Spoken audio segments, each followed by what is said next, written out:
face and voice of Africa. The story of resurgent and burgeoning Africa is here, only on the Pulse of Africa channel.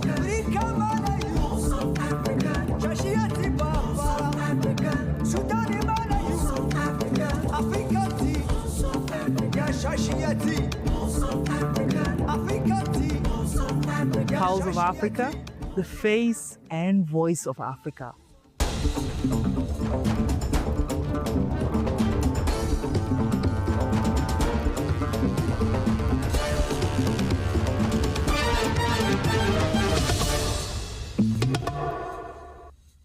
Hello, I'm Gamatisa Mandira, your news host for this hour. Join us as we bring you the newest stories, updates from Africa. In a major milestone for the country's education sector, Malawi has launched a new national curriculum framework aimed at equipping learners with the skills, creativity and innovation needed to achieve Malawi's Vision 2063. Malawi replaces outcome-based curriculum with a competency-based one to make learning practical, inclusive and globally competitive. Malawi Institute of Education Executive Director Dr. Frank Mtengambombe said this curriculum is about equipping learners not just to pass exams but to live, work and innovate in a fast-changing world. It is a curriculum for Malawi's future relevant, inclusive and globally competitive, he added. Teacher education has also been upgraded, with primary teacher training now offered at diploma and degree levels to boost professional standards. The curriculum further integrates digital literacy, promote gender equality and ensure inclusion of learners with disabilities and those in rural areas. The new curriculum aligns with Sustainable Development Goal 4, which advocates for inclusive, equitable and quality education for all, positioning Malawi's education system as a key driver of national transformation under the Malawi 2063 vision. The UAE has announced a $6 billion tourism investment mapping initiative aimed at boosting economic and infrastructure ties with Africa. Launched at the UAE Africa Tourism Investment Summit 2025 in Dubai, the plan targets job creation, connectivity and sustainable tourism growth across the continent. UAE Minister of Economy and Tourism Abdullah bin Tok Al Mari said the initiative will generate around 70,000 jobs in multiple African countries through projects spanning aviation, logistics, infrastructure and the digital sector. Between 2019 and 2023, UAE investments in Africa topped $110 billion, positioning the Gulf nation as the fourth largest investor on the continent after the US, China and the European Union. More than $70 billion of that funding supported renewable and green energy ventures. Al-Mari emphasized that tourism remains among the UAE's top 5 investment sectors in Africa, alongside energy and real estate. The new initiative reflects the Emirates' long-term vision of linking investment with sustainable development and climate goals. The summit-themed Building Bridges for Sustainable Growth also featured United Nations World Tourism Organization Secretary General-elect Sheikha Nasser Al-Noais, who highlighted that global tourism contributed $10.9 trillion to the world's GDP in 2024, 10% of the global economy. Abuja is gearing up for futuristic transformation aimed at placing Nigeria firmly on the global smart city map. Minister of the Federal Capital Territory, Nyesom Ezwo-Wike, told world leaders at the 2025 Asia-Pacific Cities Summit and NAOS Forum in Dubai that Abuja is advancing a smart city vision driven by major investments. He said the initiative aims to transform Abuja into a modern, inclusive and globally competitive city, positioning Nigeria's capital as a model for innovation and sustainable urban development in Africa. He elaborated that the city's transformation is driven by investment in urban mobility, sustainability, public service, digital governance and economic empowerment. He noted ongoing collaborations with global partners including JICA on smart water metering, Chinese-backed intelligent traffic lights, and projects like the Abuja City Walk and Industrial Park as part of efforts to boost infrastructure and attract investors. According to Wike, the initiative aligns with President Bola Tinubu's renewed HOP agenda, aiming to create a modern, connected and livable city that meets the needs of residents while promoting green development and economic resilience. He described Abuja as a purpose-built, ever-evolving city with a clear master plan anchored on efficient service delivery and a vision to become one of Africa's leading smart capitals.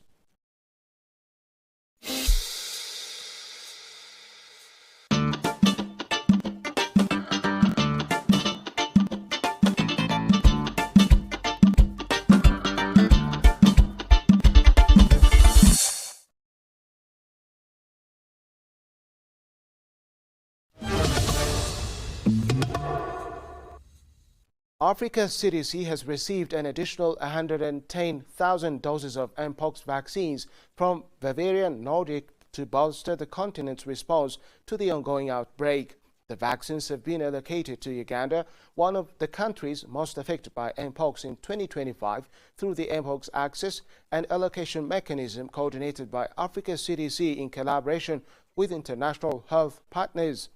Africa's CDC Director General Dr. Jean Kasia said the donation marks a significant step in strengthening Uganda's outbreak response and advancing Africa's goal of equitable access to life-saving health tools. He emphasized that continued collaboration with partners like Bavarian Nordic is vital to achieving a prepared, self-reliant and resilient Africa in the face of public health threats.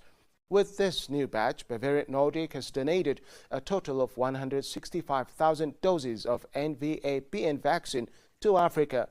Previous contributions supported outbreak responses through Africa's CDC, the European Commission's Health Emergency Preparedness and Response Authority, and Gavi-eligible countries. Bavarian Nordic President and CEO Paul Chaplin said Mpox remains a health emergency across Africa, underscoring the importance of sustained vaccine availability and funding.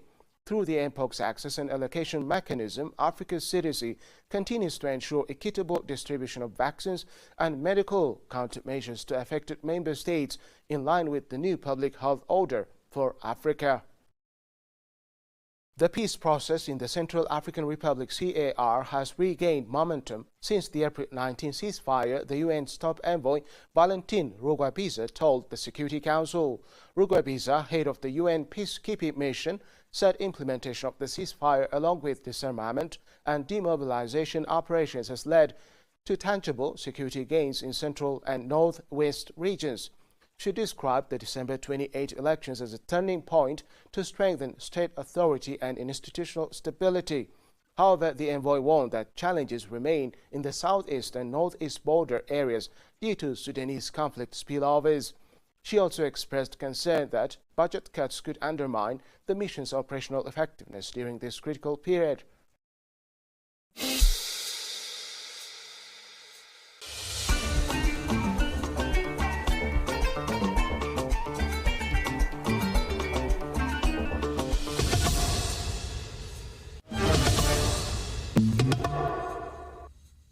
Kenya's vision to become Africa's powerhouse for agricultural innovation has taken a bold step forward with TTT Agri's announcement to locally manufacture advanced silicon-based agricultural solutions.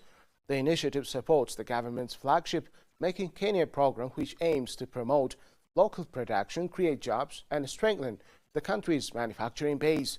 The move is set to promote local production, create jobs, and accelerate the country's transition toward science-driven sustainable farming. Announcing the plan at the 2025 Africa International Agriculture Expo in Nairobi, TTT Agri CEO Robin Baines said the company aims to revolutionize African agriculture through innovation tailored to the continent's unique soil and crop needs. We are proud to embrace Making Kenya vision, producing world-class solutions right here at home for African market, he said. Baines revealed that a team of international and Kenyan scientists will collaborate to develop next-generation silicon technologies that restore soil health, enhance crop resilience, and reduce dependence on chemical inputs. He highlighted the silicon ability to strengthen plants, improve water retention, and balance soil microbes will be key to advancing regenerative agriculture. He added that the initiative showcases Africa's growing role as both the world's emerging breadbasket and a hotbed for agricultural innovation. The Democratic Republic of Congo has launched a national green jobs initiative aimed at tackling unemployment and promoting sustainable economic growth. During the workshop, 3 strategic tools were validated: the National Directory covering 84 green professions, the National Development Plan, and an interministerial decree to guide implementation. The program aims to train 100,000 women and youth, create decent jobs and develop sustainable sectors including recycling, renewable energy, forest management and green hydrogen.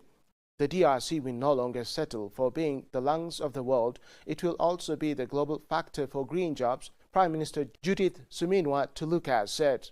The initiative's alignment with the government's action program and international climate commitments, she stated. The green economy is positioned as a major driver of opportunities, innovation and economic sovereignty for Congolese youth, supporting both national development and global sustainability goals.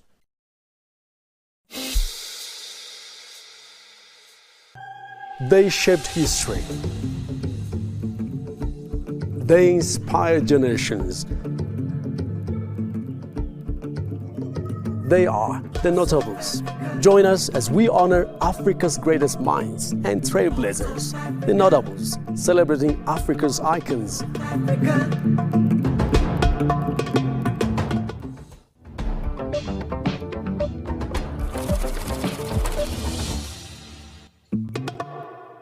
Moving to business news, the third summit on financing infrastructure development in Africa opened Tuesday in Luanda, Angola, bringing together African heads of state, African Union officials, and global investors to address the continent's $100 billion infrastructure financing gap.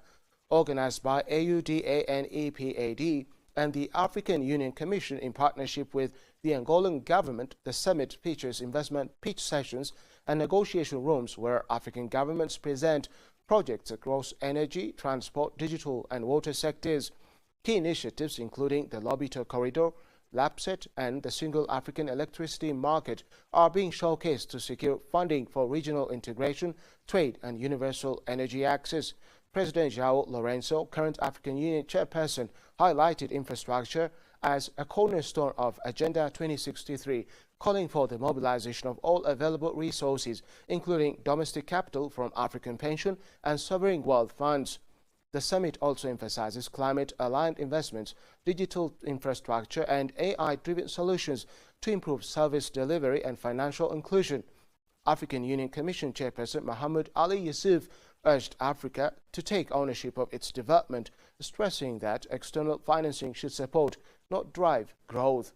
We must move from a logic of assistance to a logic of alliance, where partners align their engagement with priorities defined by Africa itself, he said. Through the summit, Africa aims to position itself as a global leader in sustainable infrastructure development while mobilizing the $1.3 trillion needed to implement the Continent Power Master Plan and achieve universal energy access by 2040.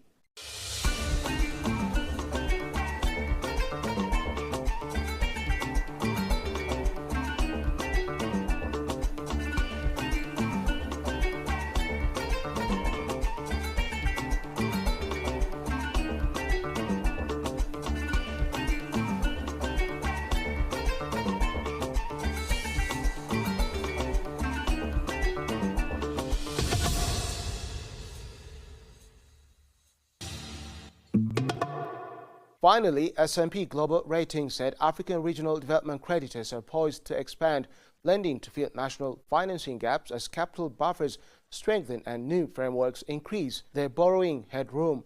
The ratings agency said Africa's supranational lenders are increasingly central to plugging investment shortfalls and stabilizing economies as external financing tightens.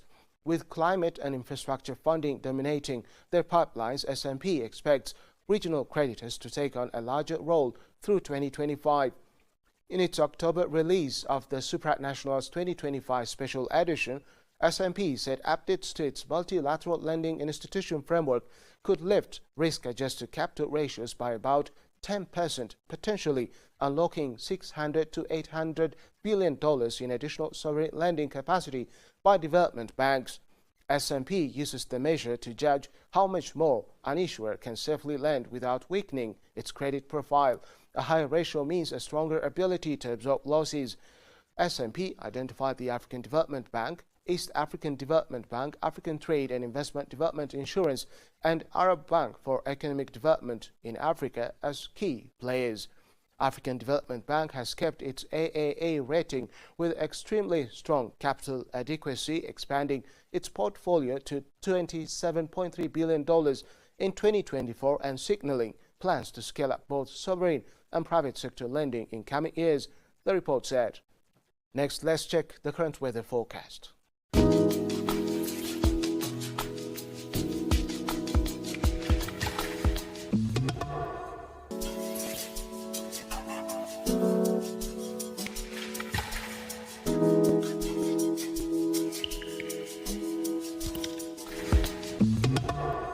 That's it for now. Thank you for watching and goodbye.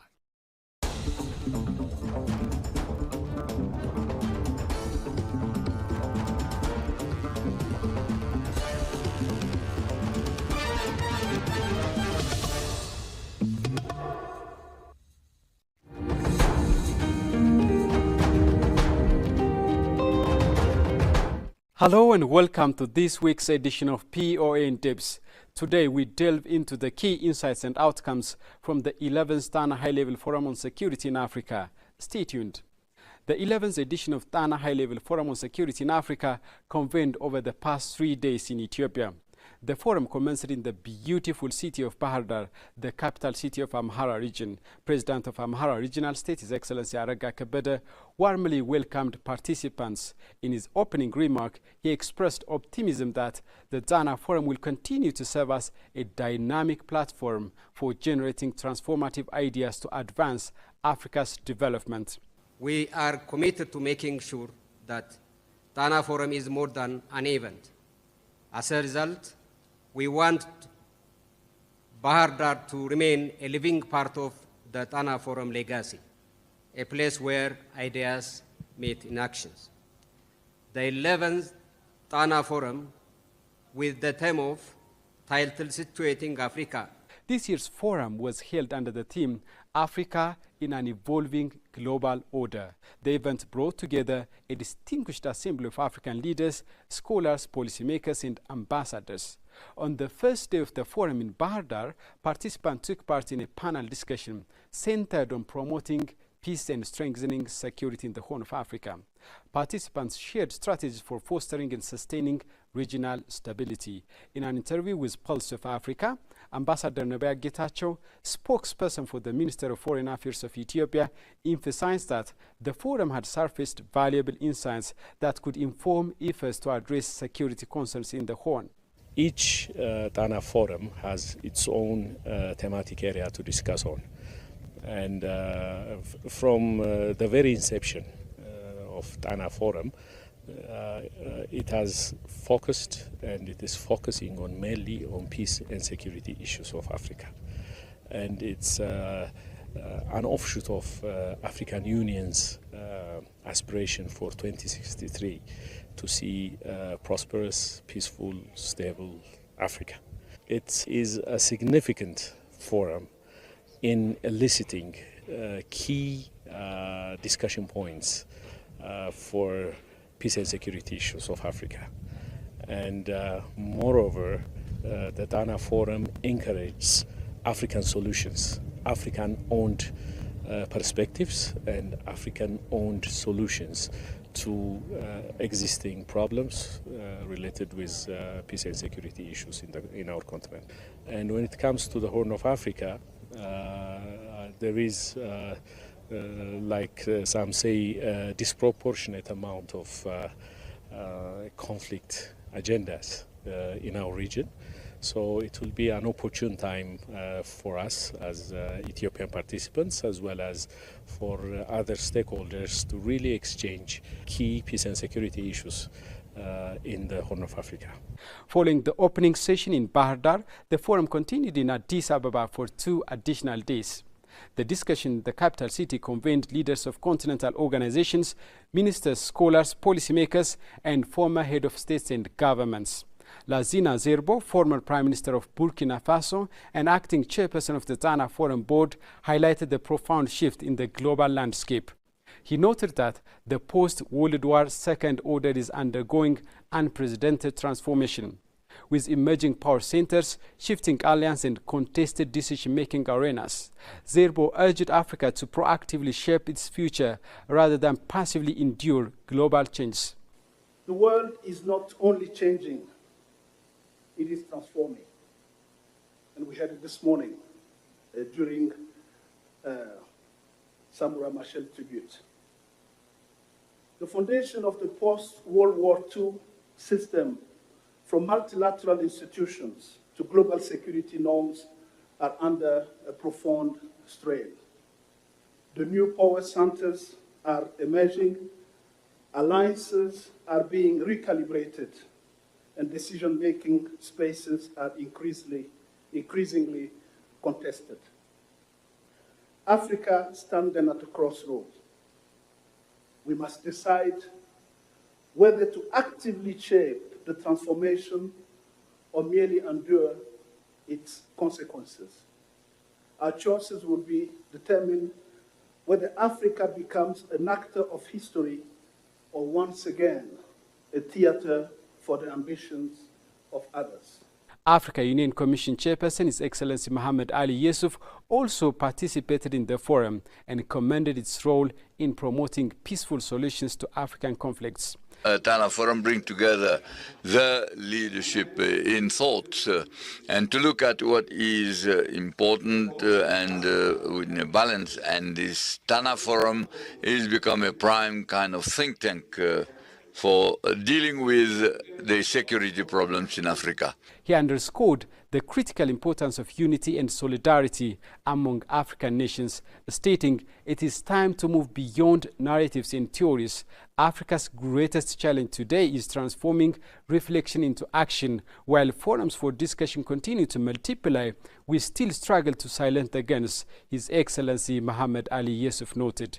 Ethiopia's Minister of Foreign Affairs, His Excellency Gideon Timotheus, emphasized that Africa's aspiration for a more prominent global role must be backed by economic strengths. He advocated for the promotion of local entrepreneurship and investment. He mentioned Ethiopian Airlines as a successful example of indigenous corporate excellence. We have to acknowledge the limitations of politics and politicians. Africa's prosperity, Africa's progress cannot be delivered by foreign ministers, statesmen, or political figures. They have an important role to play. The state, society, are at the end of the day, the real determinant will be the economy. And in the economic space, we can't expect European, American, or Chinese investors and companies to be very altruistic and calm and say we are going to add value here, we are going to add value to your resources and pay taxes and do this and that. We have to empower this generation of entrepreneurs, businessmen and women, African corporations, to invest in African countries and to usher in an era of integration and investment. And I will give you a few examples. My favorite example is Ethiopian Airlines, an indigenous local corporation owned and operated completely by Ethiopians, and establishing partnerships in various parts of the continent, adding value and creating wealth as well. Joyce Banda, former president of Malawi and Tana Forum board member, called for inclusive leadership to empower Africa's youth and address the continent's wealth disparities. In her closing remarks, she reflected on the forum's achievement over the 3 days. She noted that participants had explored key issues such as geopolitical shifts, digital transformation, natural resource governance, and energy transition, all aimed at fostering inclusive growth and building resilient institutions. Banda concluded by identifying 3 major outcomes from the discussions. 1, Africa must respond to global change with purpose and imagination. 2. Ideas and commitments must be translated into measurable actions. 3. The central role of African youth is indispensable to realizing the continent's aspirations. Distinguished ladies and gentlemen, 3 major nuggets emerged from our deliberations. First, there is a shared recognition that it can no longer be business as usual. The world is changing, and Africa must respond with purpose, confidence, and imagination. Second, there's a broad consensus on the agency of implementation. The ideas, commitments, and policy pathways that emerge from the Tana Forum must be translated into visible action. Strengthened institutions and measurable impact. Third, we have reaffirmed the centrality of Africa's youth in all our endeavors. Their innovation, creativity, and resilience are vital to realizing the continent's aspirations. It is through their energy and ideas that Africa's future will be defined and sustained. Excellencies, distinguished ladies and gentlemen, the values of the Tana Forum lies in its continuity and in its ability to transform reflection into sustained action. Our collective success over these 3 days will therefore be judged not by how eloquently we spoke, but by how effectively we translate our conversations into meaningful nuggets to guide implementation. The Tana High-Level Forum on Security in Africa was established in 2012. It was initiated by leaders including the late Prime Minister of Ethiopia, Meles Zenawi, and former President of Nigeria, Olusegun Obasanjo. Tana Forum remains a vital space for African-led dialogue on peace, security, and governance. That's all we have for you for today. Many thanks for watching, and see you then.